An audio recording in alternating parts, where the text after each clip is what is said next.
Welcome to the Marco Bezzecchi podcast, formerly Motorsport 101.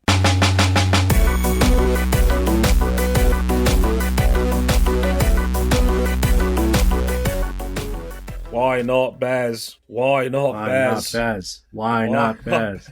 The why Let not me tell Bez? you why not Mir. He started already. Welcome to episode 629 of Motorsport 101. I'm your friendly neighborhood host, Dre Harrison, and welcome to the 22nd and final MotoGP review of 2025. We finally made it to the end. It feels like it took all year, because it kind of did. It's kind of wild that, because we actually were able to get all the races in this time round as opposed to last year. This was, by 2 rounds, the biggest MotoGP season we've ever had, and it felt like every one of those 22 races by the end of the year. This is a collective, we're tired, boss. Let me tell you. But the amount of Goldberg and Taylor Swift references in our chat as we record this episode is already obscene, quite frankly. But we're going to get through this. Round 22, the season finale of MotoGP in 2025, and it's nice to be able to say it was back at Valencia this year after the horrific flooding that they went through last year.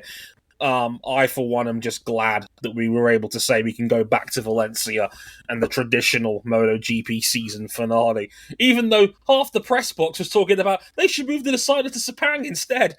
I'm just like, oh, damn, okay. I think we should move every decider, and indeed every round, to Phillip Island. Who says I no? agree. That's Cameron Buckley. Hello, Cam. How's it going? A mixed bag. It is a mixed bag in this end of MotoGP year, as I have to sit on a podcast for the better part of an hour, maybe more, maybe less, and not blow out my microphone ranting about Joan Mir. I'm going to do my best. This could be a long 45 minutes for all of us involved.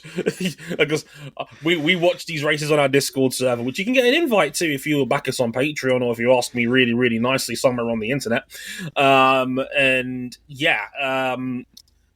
Buckley exploded at the end of that sprint. Let me tell you. The end? No, it was at the start. I was like... I went through all 5 stages of grace and was just kind of like giggling angry for the rest of the sprint. I said at the end because he was still ranting by the end of the sprint itself. He didn't. That rant didn't end until like halfway through the Grand Prix. Oh yeah, pretty much. It was extensive, shall we say.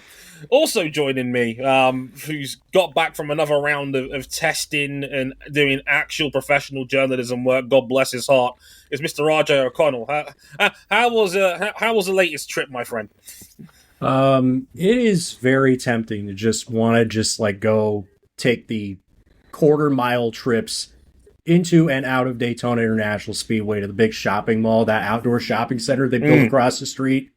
It's very nice, but it's very dangerous because, you have less time to go chase down every new and updated prototype and GT car as they're being loaded out of a trailer for the first time. We don't know what any of this is going to look like. And I don't know all the differences between the two unless they're just screaming it right in my face. But gentlemen, I think we're burying the lead here. What an interesting set of outcomes in our preseason predictions, right? Oh. Because as I look at this graph that we have here, so we got a spreadsheet here of all of our predictions, and what it kind of looks like is the Danish flag, except the white cross is green. Because in the second column, it's 5 columns, 3 rows. Second column, we all picked Aprilia to be second best factory. That's not a big surprise. Y'all got every other prediction wrong except the big one. Except for the one that actually matters. And I got all the predictions right except the big one. Yes, he got the Riders' Champion of this year cataclysmically wrong because, much like every other weekend since Japan, Pecco Bagnaia, why are you the way that you are? Look, never has that been truer than it has felt in these past 2 months. I will also say, RJ, How was the arena? What arena are we talking? Oh, Waffle House, dude. It's Waffle House, dog. It was chill. It was completely chill. I felt bad that I couldn't finish all my hash browns. Oh, but otherwise it was good. Left the 25% tip and everything. You left hash browns on the table. That's a crime right there, man. My stomach was bothering me that day. I don't know what to tell you. Yeah, like, it's not been a great year for me and predictions this year. I'm not going to lie to you. It's Scott McLaughlin punched me in the dick, and then none of us have gotten any as wrong as Scott McLaughlin not starting the Indianapolis 500. Headlines are reading around all across the newspapers as Nostradamus finished. He might be. Nostradamus might be washed in the corner, like Graham Rahal. Now, you know what this means? It means in 2026, whenever you inevitably ace all these predictions, you could just play this back in the montage reel in the hype video, showing that how you proved all the haters, the doubters, and the critics wrong. Next year will be glorious. I'm not going to fuck around next year for entertainment purposes. We're picking Alex Palou for everything. He's starting to learn. In fairness to us, Dre, the over-under 5.5 different winners, I think we would have been all right on that had Marco Bezzecchi not killed Marc Marquez in Indonesia. Yeah, I was looking really good on this one until the flyaways, when Fermin Aldeguer and Raul Fernandez both won a Grand Prix down the stretch. Like, if you predicted that going into this season, I would like to have your lottery numbers, please and thank you. Because well done you. But just a quick reminder, those predictions we had before we get into the proper intro, the categories were third in rider standings, because we thought it was going to be a factory Ducati beaten down, which it kind of was, just not in the way we kind of thought it was going to be. Me and Cam both said Alex Marquez. It turned out that was Marco Bezzecchi, which is what RJ predicted. He was full in on the why not Bez, and he was right. So fair play to him. We all said second factory was going to be Aprilia. That was obviously proven correct. The over-under was at 5.5 different winners. Turns out there were 7 across the season. Me and Cam both went under. RJ went over and got that correct. We also, because of Ducati's dominance, we also went 20.5 out of 22 for Ducati victories. Turns out it was only 17 this year. Oh, it's a down year. It's a down year. It is a down year. They only swept everything available. I mean, what was it? 19 out of 20 last year for Ducati, and this time was only 17 out of 22? What a problem to have. Again, me and Cam both went over. RJ went under. The only thing that RJ got wrong was who ended up ultimately being champion. Me and Cam both said Marc Marquez. RJ said Pecco Bagnaia, which RJ kind of undoes the rest of the good work. What can I say? It's not as fun when the whole panel of predictions is just like, yeah, we're all picking this one team. Yeah, we're all picking the Pats to beat the Giants. Oh, heaven forbid we have common sense. Okay, F me, am I right? Look, not everyone's football team can be 9-2, right, Dre? No, it can't be. It's good times when you win 8 in a row. It's great times indeed. Anyway, look, you beat the Bucks as well, and good for you, RJ. It was a good win. Good win. Finally, we can stop the anxiety for a change. Oh boy, that was our MotoGP predictions for the season. Safe to say that RJ O'Connell wins this round. Well played, sir. Well played. He can have that one. Everything but the championship. That's right. I am the 1988 Mercedes AMG of motorcycle racing predictions games. Dre, tell us where you can find this podcast if you're new or if you're familiar. Just want a reminder. Indeed. Places you can find us real quick. We're on youtube.com/motorsport101. We're on facebook.com/motorsport101. We're on Twitter at motorsport_101. If you want to follow us personally, you can do so on Blue Sky at Dre Harrison, RJ O'Connell, and cbuckley917.bsky.social. If you want to check out video highlights of the show, you can do so on our TikTok and Instagram pages. Instagram, motorsport101pod, and TikTok at m101_podcast.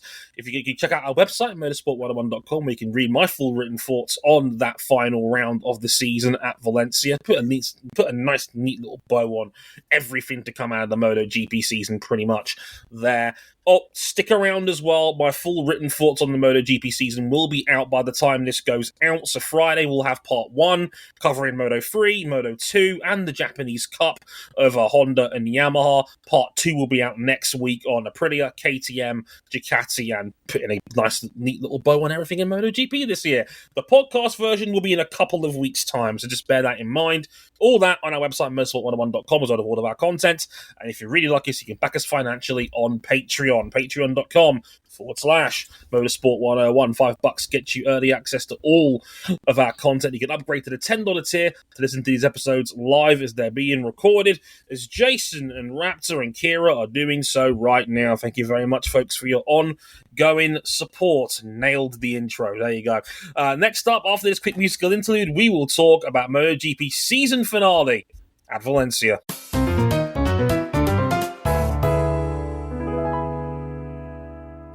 Dre said it at the top. We are back to finish this 22-round season at Valencia. Alex Marquez took himself another sprint victory on Saturday over Pedro Acosta after one of the tightest qualifying sessions in recent memory, with the top 5 riders separated by less than 1/10 of a second. Then we get to Sunday, where another overnight adjustment brought out the best in Aprilia's Marco Bezzecchi, who led from lights to flag to take his 3rd win of the season. But the Italian was hounded all the way to the line by Trackhouse's Raul Fernandez. Trackhouse? Finished just 0.6 of a second behind. And further behind them, Fabio Di Giannantonio did just enough to preserve Ducati's consecutive streak of Grand Prix with a Ducati bike on the podium. A streak that lasted 88 races, which is a number you didn't used to think too much about until all the worst people you know started making you have to do a double take. Anyway, Di Giannantonio Jr. I'm not talking about that. Di Giannantonio just beat Pedro Acosta to 3rd place, but of course, another banner day for Aprilia. A 1-2 finish for the first time since Catalunya 2023. The first time an Aprilia rider has won back-to-back in the MotoGP era.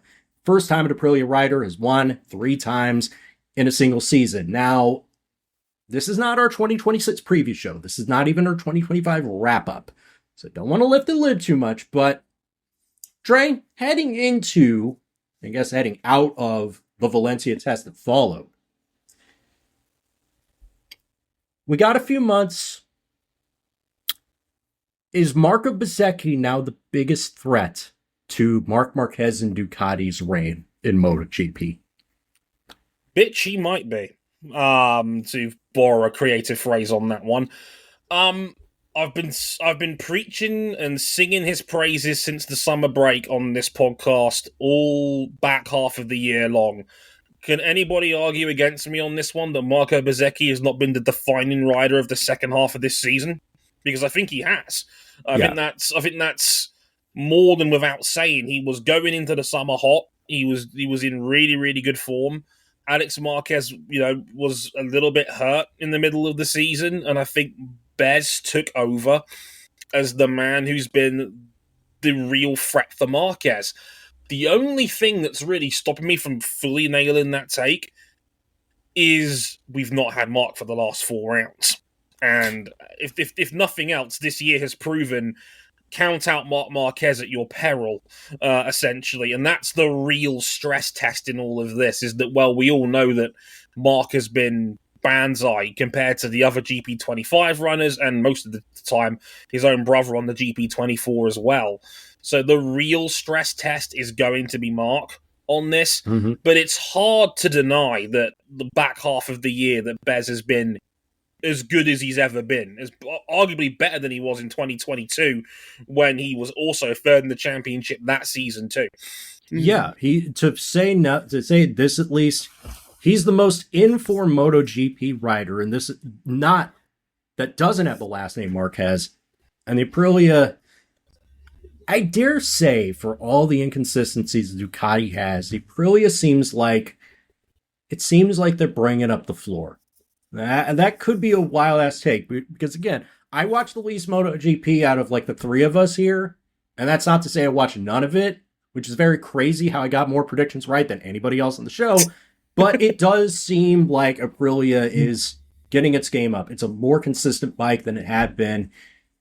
And in comparison to Ducati, it's kind of a more even package, it seems like. So, good combination of in-form rider and in-form motorcycle.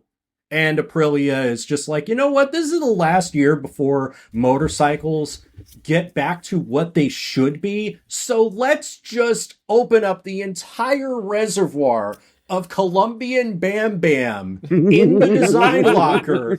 And let's just go wild with some of the stuff that we're trying out at the postseason test.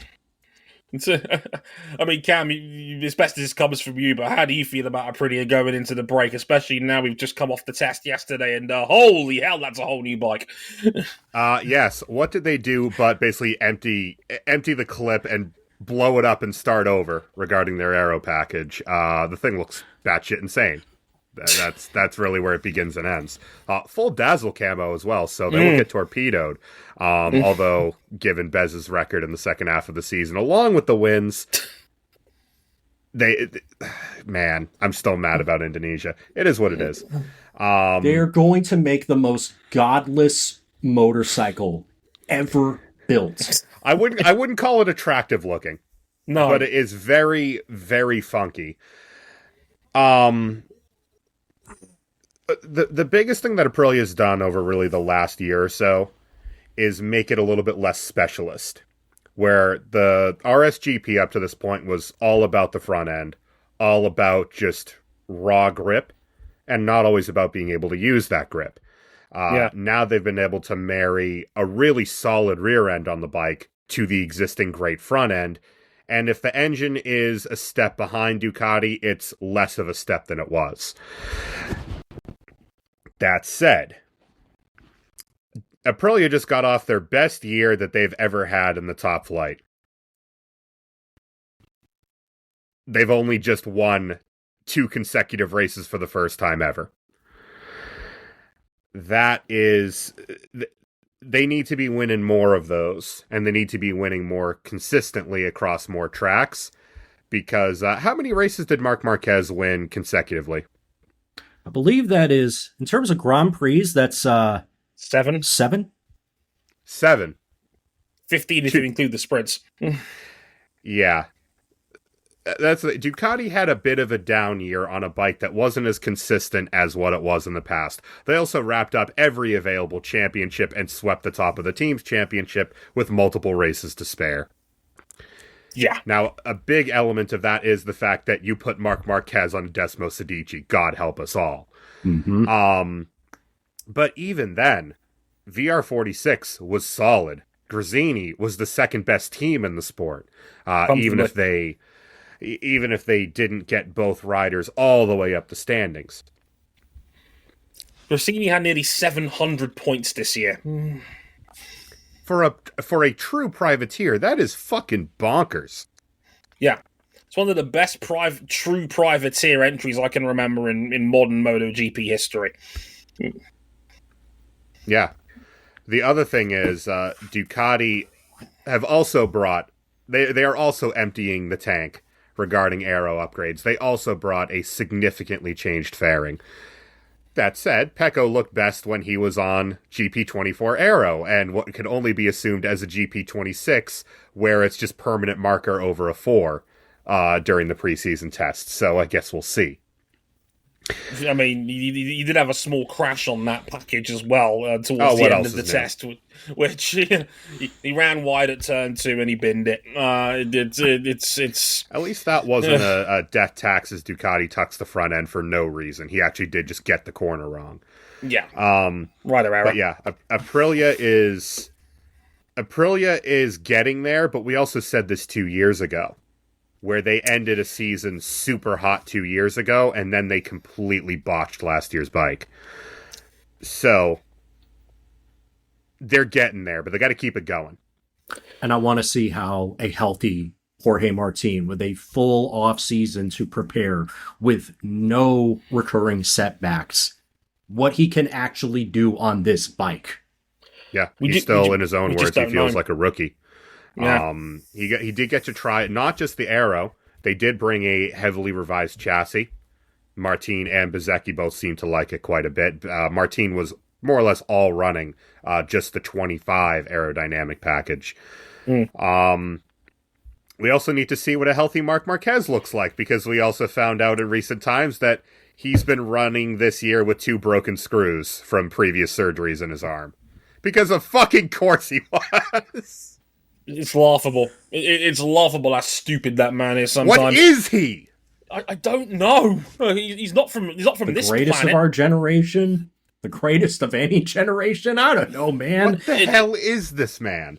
I don't understand. I mean, I can only echo the sentiment that RJ just said as well. Like, I'll always hang on to Jorge Martin's Balloton Park, where he basically had to start from the back of the grid and ended up 4th and only 3 seconds behind his teammate Bez. That was arguably the most healthy that Martin pretty much was all season in a year where he missed, God, I want to say 14 races. Let's call it what it is. This was a lost season. Yeah. That's where it begins and ends. The man hasn't forgotten how to ride a motorcycle. He's still a MotoGP world champion. Only just had to hand over the number 1 to, I don't know, maybe Mark is forced to run it. Maybe it just sits on a sticker at the back of the garage.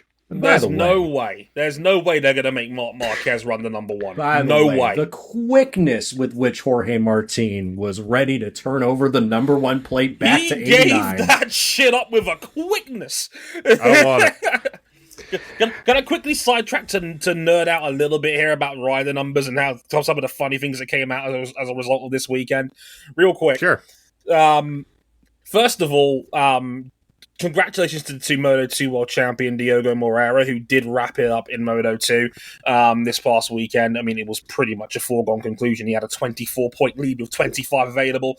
Actually, quite sad ending. Manu Gonzalez had to basically park it and then have to come back out and change tyres because something happened with the rear of his Dynavolt Moto2 bike where his rear tyre completely was gone after about 15 laps. He fell on his sword. He went back out there to finish the race, but Moreira was able to limp home in 10th to win the world title.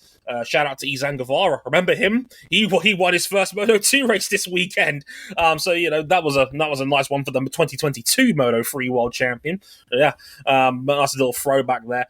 But I love that Moreira had this great big, fancy, elaborate Brazilian football-based celebration, had the famous number 10s of yesteryear, like Rivaldo and Ronaldinho and Kaká, some of the Brazilian football legends we know and love, was celebrating with the number 10, and then realised, oh wait, I'm going to MotoGP.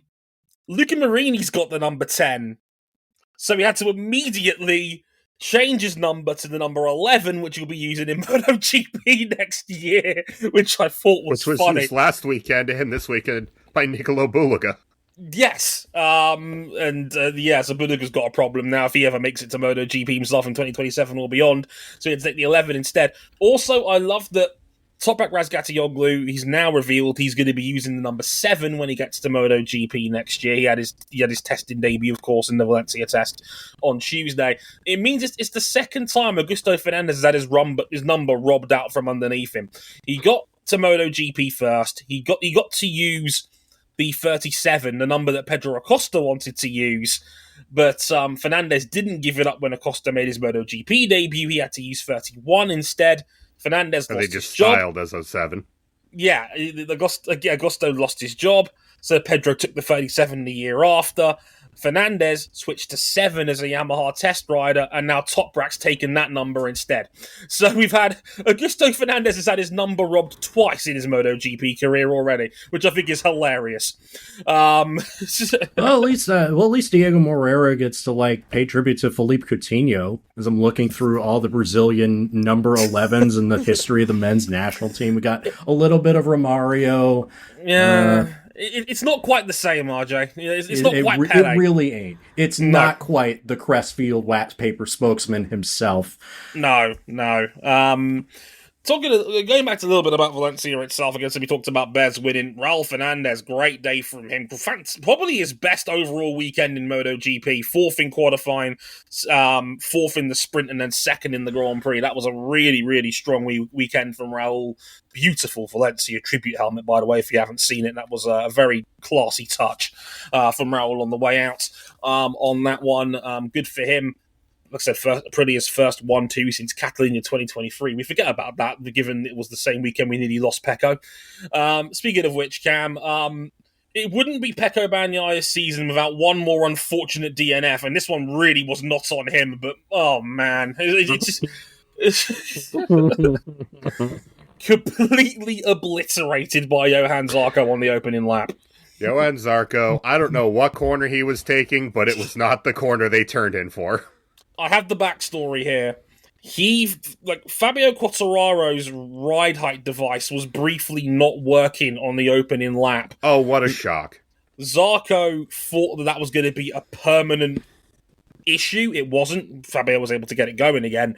But because he thought it was going to be a permanent DNF, he got out of the way of Fabio's bike. The problem was he didn't realise Pecco was on his outside. Ooh. So he's eased off the brake to take the long way around the corner to get out of the way, not realised Pecco is on his left, and Pecco gets put in the gravel trap by complete accident, and he can't recover it, and his day is done. It's the 5th DNF in a row in Grand Prix for Pecco, and 6 in the last 7 to close out the year. That is just...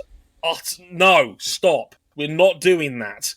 We are above the age of 12. Describe what I'm doing for those of you listening and not watching along. He's doing the 6-7. He's doing the 6-7. I can't Get him stand the fuck out of here. Which Get the fuck out of here. I did not know that was like a reference to a rap lyric referencing a police code about someone being murdered on site, which kind of really tells the whole story of the last third of Francesco Bagnaia's season, doesn't it?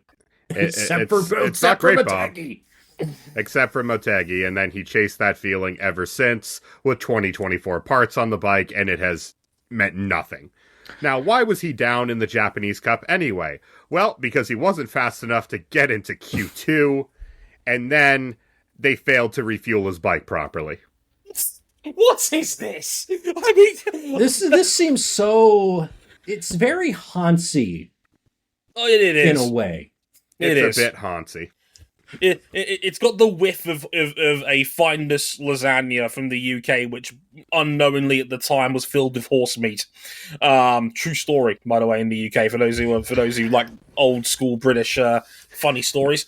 But yes, and now for our next step in the Hans progression of Ducati Motor Holdings, Claudio Domenicali will now tell him to shut up and ride. Get out of my head. I was about to say the exact same fucking thing. It's ridiculous. I thought this was going to be a pivot to either Morbidelli or Mir. No, that comes in a few minutes, because there are many bones to pick coming out of this weekend. Yeah. For the second weekend in a row, Nicolo Bulaga was better than Pecco Bagnaia, basically by process of elimination. The terrifying fact, the Ducati factory team has scored 20 points since they wrapped up the Triple Crown in Japan. 14 from Pecco Bagnaia's sprint win in Sepang, and the 8th he had in Portimao sprint. 4 from Marc Marquez's 6th place in the sprint in Indonesia, and the 2 15th places from Nicolo Bulaga in the last 2 Grand Prix to close out the year.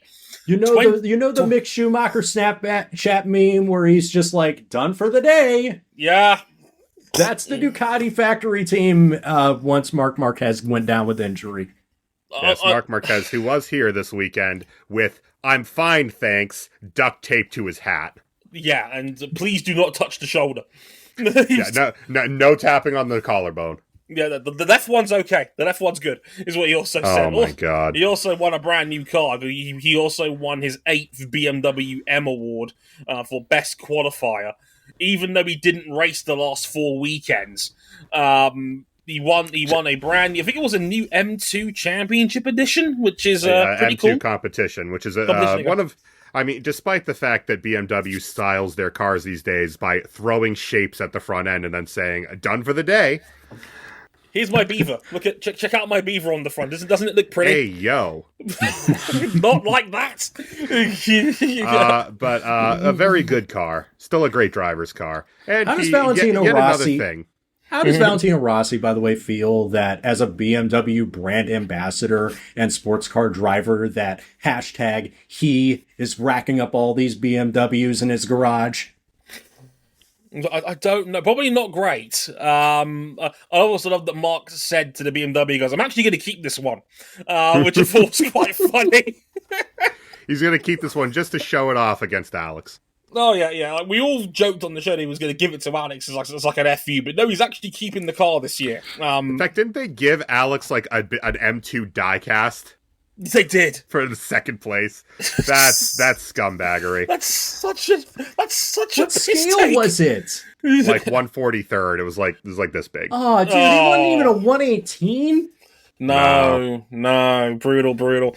No, that was funny as well. So yeah, I think that's his 8th BMW M Award for Best Squad. I think it was 13, 14, 15, all the way up to 19. I think he won all of them up to that point, and then this was the first one he won since 19. Yeah, a lot, to say the speak of Best Qualifier.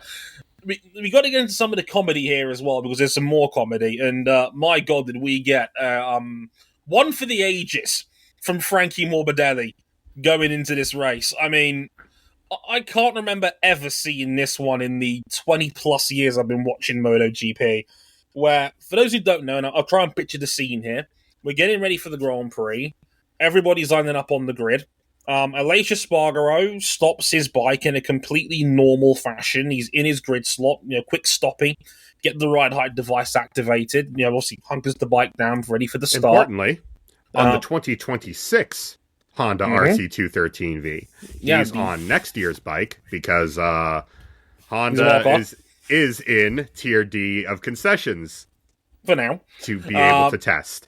Yes. So yeah, Aleix was there as a wild card. He took his grid spot. Frankie Morbidelli does not look where he's going as he's trying to find his grid slot on the outside of the grid, and he runs clean into the back of Aleix Espargaro's bike, punches a hole in the side pod, breaks part of the front end error, which ended up, I believe, in Aleix Espargaro's exhaust, which, again... Then was shot out by the motion of that V4? A small case of explosions, yes. A small case of explosion. Something else broke during this incident. Yeah, a bone in Franco Morbidelli's hand, which meant he did a lap, realised he had to quickly hustle the bike into pit lane to start from pit lane. Frankie did a lap, and then realised, ow, my hand hurts, and then had to park the bike afterwards, and then turns out he'd broken a bone in his hand, and he missed the Valencia test on the Tuesday through injury. This is so fucking stupid. He just wasn't looking where he was going. We've accused Frankie Morbidelli of having a large amount of brain fade this year, mostly after a qualifying lap was done. And he, according to David Emmett, was looking at his ride height device. Really? And didn't. Is that the MotoGP equivalent of looking at your phone while you're driving? Pretty much. And also, I love the fact it was Aleix Espargaro that he rode into his eternal nemesis. Those two hate each other. Either he wasn't looking where he was going, or he knew exactly where he was going. Yeah, I'd like to think it was the former on this one, because the latter would be far more malicious. I mean, looking at this in a very different sort of context. But Frankie Morbidelli he's a very good guy off the track. Great guy. He is like pure distilled bozo on it. He's had a hell of a year this year. This guy was arguably the people's champion of the weird 2020 season. Yes. The championship runner-up that year. Yeah. We forget that one, that Frankie Morbidelli is a world championship runner-up. He beat Fabio Quartararo straight up in the same team, while Well, to pivot from the usual Tekken references to go over to Soul Calibur, Fabio Quartararo was wielding Bozo Complete. Yes. It was the Bozo equivalent of facing Night Terror, which, if anyone knows... No. If you know, yeah. Oh, God. Thank goodness, I ringed him out. Yeah. I think that might be the reason why I ended up destroying a DualShock 2 when I was younger. I'm not happy. You and about a billion other people. Okay, I guess I feel less bad about it still, but I mean, this was not a good... If you were top 2 in the 2020 MotoGP World Championship, I'm afraid this was not a good weekend for you in Valencia. Hit it, Cam. Joan Mir, get the fuck off my motorcycle. Why? Has he earned a promotion? Depends on whether you wanted to keep concessions or not at Honda. Because going into this weekend, Honda had a chance to get out of Tier D of concessions. Needed 9 points going into the weekend in total to go from Tier D to Tier C. So what does Mir do in the sprint but fire it up the inside, tuck the front end, and spear Luca Marini straight out of the sprint, almost also collecting Johann Zarco? Oh, he bragged it was going to be easy going into the press conference on Thursday. They said, listen, if we just brought the bike home in last time out in Portimao, this would have been easy. And then it would have been. Then he tucks the front and completely obliterates himself and Luca Marini and picked up a long lap penalty for the Grand Prix for his trouble. And I was like to call it at the time insubordination, quite frankly, because that's exactly what this was. I mean, I've tried. I've tried with Joan Mir this year. I called this man the truth 5 years ago. Oh, God. He's had a much better year on account of the fact that it couldn't be worse than last year. Pretty much. He still has all of the factory Honda team's podiums in MotoGP since you-know-who walked out the door and they never found a suitable replacement for him. How's the repair bill? He's also had 13 DNFs in Grand Prix this year out of 22 races. 13. And a few of those, like I would say a good half to 2/3 of those were not actually his fault. He got taken out a bunch this year because for the first half of the season, the Honda was a pig in a straight line, and it would invite people to try audacious moves on both of the factory Hondas. But the fact remains, this move was not on in a month of Sundays. It was.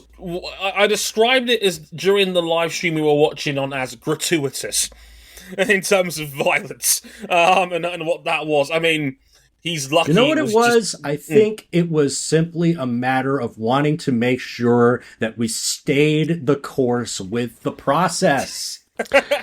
We are not tanking for picks anymore, unless, of course, you're the Oklahoma City Thunder, where you could win a championship and still potentially get a top 3 overall this year. God damn it. Yeah. Fuck the LA Clippers. It's because the Los Angeles Clippers are putrid, bad, and that's just the whole deal with this aspiration bank and the sweetheart sweetener payments to Kawhi Leonard. Plant more trees. I digress. I'm Steve Ballmer, and I'm they here con for me. I'm here for the They trees. Me. And they if we don't, me. I'm Steve Ballmer. I think for the trees, and if you try to pay Kawhi Leonard, I'll break your fucking knees. If you ever compare Steve Ballmer to the Lorax again, I will take your fucking knees, Harrison. Toilets. That's my favorite Dr. Seuss book. Get the fuck out of here. I couldn't help it. Anyway, back to Honda. Back to Honda. Back to Honda. We're not tanking for picks anymore. We are in like a 500 rebuilding year now. The thing is, as well, is that just to put a neat little bow on this story, turns out Luca Marini did literally just enough to get Honda up or more. Yeah, not equal. I'll quickly explain the math here for you real quick, because I did work this out so that you don't have to. For those who don't know, the concession system in MotoGP means that you have to have a certain percentage of points to move up in tiers at certain checkpoints. This is halfway through the season and at the end of the season. This was the end of year checkpoint, so again, they reassess where everybody is. It's a percentage of the maximum points available. Now, to quickly wrap this up, 22 race weekends, 12 points for a sprint, 25 for a Grand Prix. That's 37 points per weekend, times by 22. It's 814 points. That's the maximum you can get over the course of the year. If you get more than 85% of that maximum, you're in Tier A. If you're at more than 60%, you're in Tier B. If you're between 35 and 59, you are in Tier C. And if you're below 35, you're in Tier D. I cannot stress this enough. Honda, finishing 7th with Luca Marini in this race, took them to 285 points, because the way MotoGP works, only the lead bike counts for the Manufacturers' Championship, right? So they got to 285 points. Out of 814, 35%, which is the cutoff for Tier C, is exactly 285 points. It is exactly 35.01%. 1 point less and they wouldn't have made it. Perfectly crafted precision mid. Yes.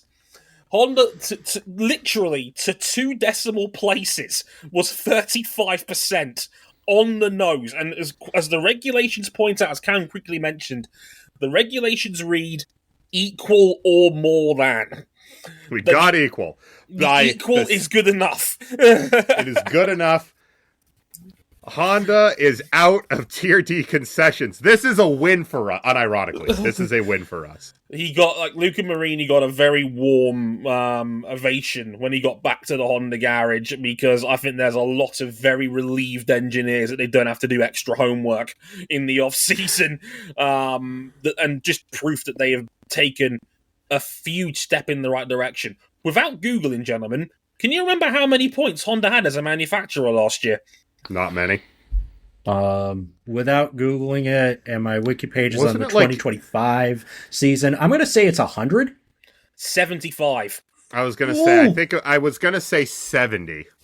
It was 75 out of a maximum 749 last year, because we only had 20 Grand Prix, and I think we missed a sprint somewhere. But yeah, basically, Honda had 10.1% of the maximum points last year. They're now at 35. That is an enormous jump in quality from the Honda garage, and they deserve their flowers in that garage. They've done a very, very good job over the course of the year, looking like a competent manufacturer again. Huge improvements. They look competent, but it's... I expect more out of Honda. We all expect more out of Honda. We all do. Closer. They have quite literally never been this bad in a Grand Prix context. However, I'd much rather be here than they were where they were last year, which was so bad they lost the Repsol deal.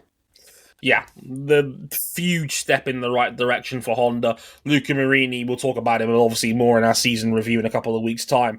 Spared a lot of blushes for that factory. Just by being consistent and bringing the bike home is exactly what Honda needed, and he's been a cool, calm beacon of good improvements and good results all through the back half of the year. And he's had some really good results. He only finished up 6 points behind Johann Zarco, was top Honda in the end by the time. And remember, that Marini, win in Le Mans was doing heavy lifting. Yeah, Marini missed 3 rounds of that punctured lung he suffered over in Japan earlier in the year. So that's a huge recovery from Luca Marini to get back to 13th in the standings in the end. So props to him, props to Honda. Tier C for next year, and they'll be very happy with their progress, I think, by the time they got to the year's end. We talked a little bit about Moreira and the new Moto2 World Championship. I need to get off my chest something here. And look, I'm going to say something controversial here. Simon Crafar generally has done a very good job this year as lead steward. What? I don't actually think that's that controversial. No, it's not controversial, but remember, our motto as Motorsport 101 is that every race director, every chief steward deserves a beehive in their bedroom. And if it's not in their bedroom, it's in their shower every morning. If it's not in their shower every morning, it's in their refrigerator. Yeah, I must admit, Crayfar's and it's still better than NFL refereeing lately. Oh yes, yeah. So what? The bar is in hell here. No, so is every 1920s disease. No, I was going to say yes. Here's some tuberculosis for you. This was Simon Crayfar has generally done a very good job this year in his first year as chief steward. I can't really fault him. He's had a very, very good year overall. We've barely mentioned the steward in all season long. That's good. Like, by a country mile, the best officiated series of the major ones we cover in 2025. So props to Simon Crayfar where that's concerned. However, he did fuck up the sprint. And I'll explain how he fucked up the sprint here, because this was a funky one. Jack Miller plowed Fermin Aldeguer during the sprint, trying to overtake him into turn 2 early on in that sprint race. There was contact. Bits of aero flew off everywhere. It was nasty. Break Weekly-esque. Yes. Miller was told to drop behind Aldeguer after, and so basically it was a drop 3 positions penalty, right? He was running 9th at the time, and Miller, and we found out later on, Miller deliberately ignored that penalty because he thought it was bullshit that Aldeguer basically turned in on him and didn't give up the position, essentially. So Miller, out of protest, essentially ignored the penalty. Crayfar realizes 5 laps have gone and he's not taken his penalty yet. He's not dropped position, so then failure to comply, he was then given ... a long lap, which Miller then basically took the long lap because he thought if he didn't take it, it would have carried over into the Grand Prix. That is not how this works. He would have been given a time penalty at the end if he didn't take it. So let me get this straight. Miller was 9th. He was told to drop 3 positions. He ignored it. He was given a long lap instead. Miller took the long lap and he ended up 12th. Exactly where he would have been if he just dropped the positions in the first place. So in other words, the harsher penalty did nothing. Way to go, guys. Nothing. This to say absolutely nothing about the Grand Prix, where if Jorge Martin a couple rounds ago was a double long lap, why was Johann Zarco omega killing Pecco? And then he got just one. That was, again, as I described, as gratuitous. If Martin and Quartararo, who both had huge Turn 1 wrecks at Ballaton and Motegi, respectively, earlier this year, got double long laps for causing a multiple bike pileup, why was Zarco's not when he took out Pecco? Because that was not even close from Zarco. That was way out, and that was on the level of Bez's double long lap that he'd had to take in Phillip Island when he took Marquez out. Quite frankly, it's a carbon copy of that crash. Actually, now I think about it, just firing it up the inside with. In this case, the cause was different, but there we go again with punishing cause as opposed to outcome.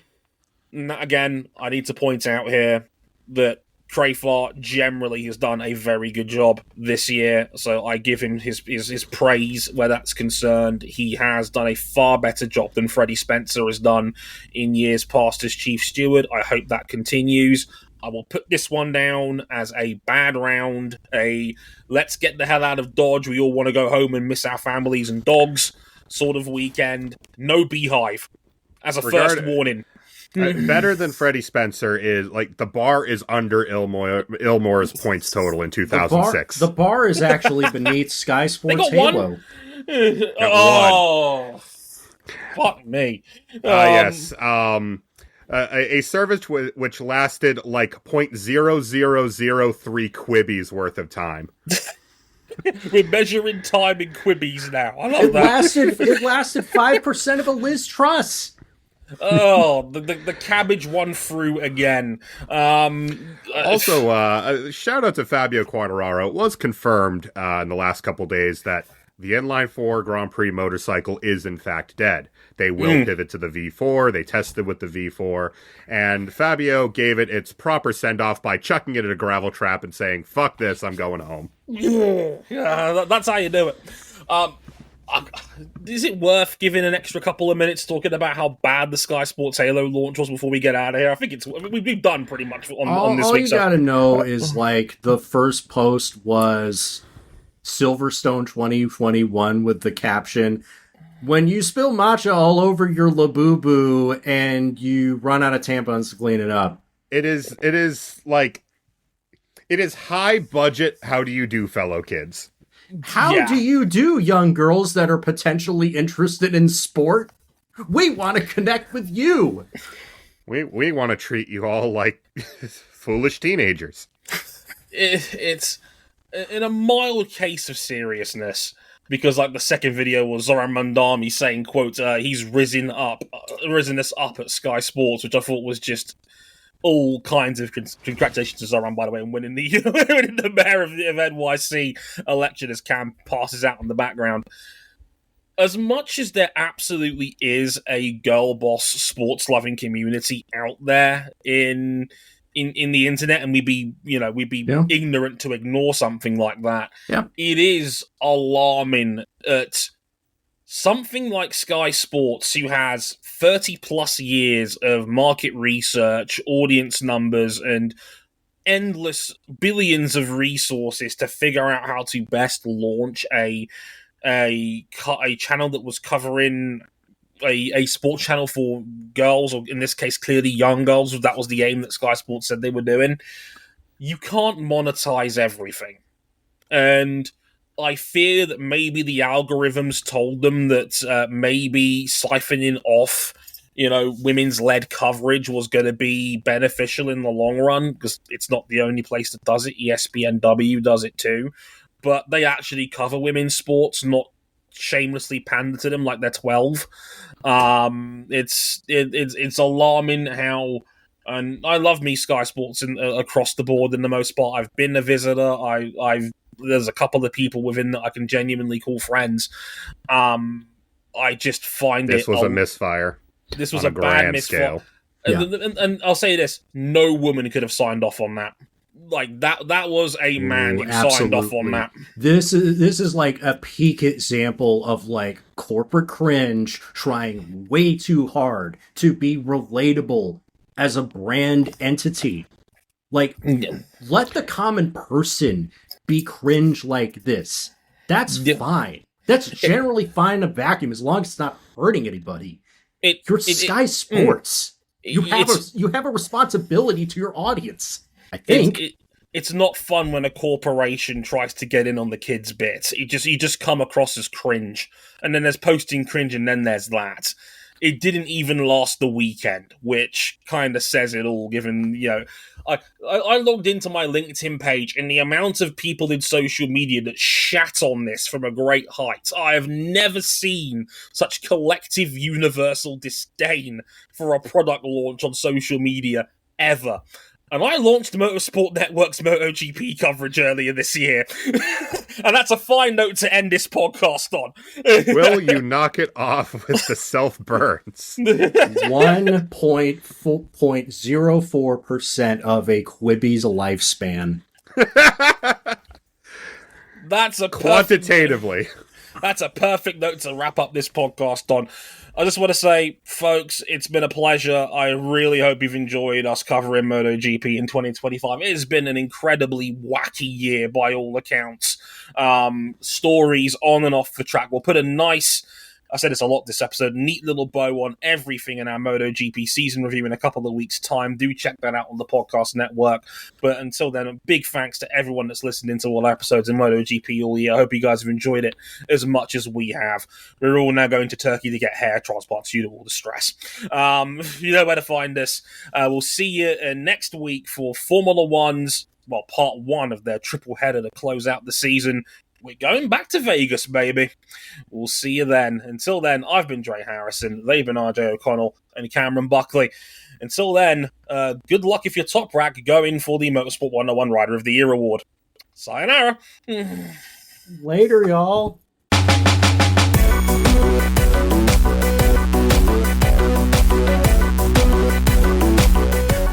Honestly, I think I'd rather just rock the Joey Logano low drag look. Rock it. He came home. He came home. God bless him.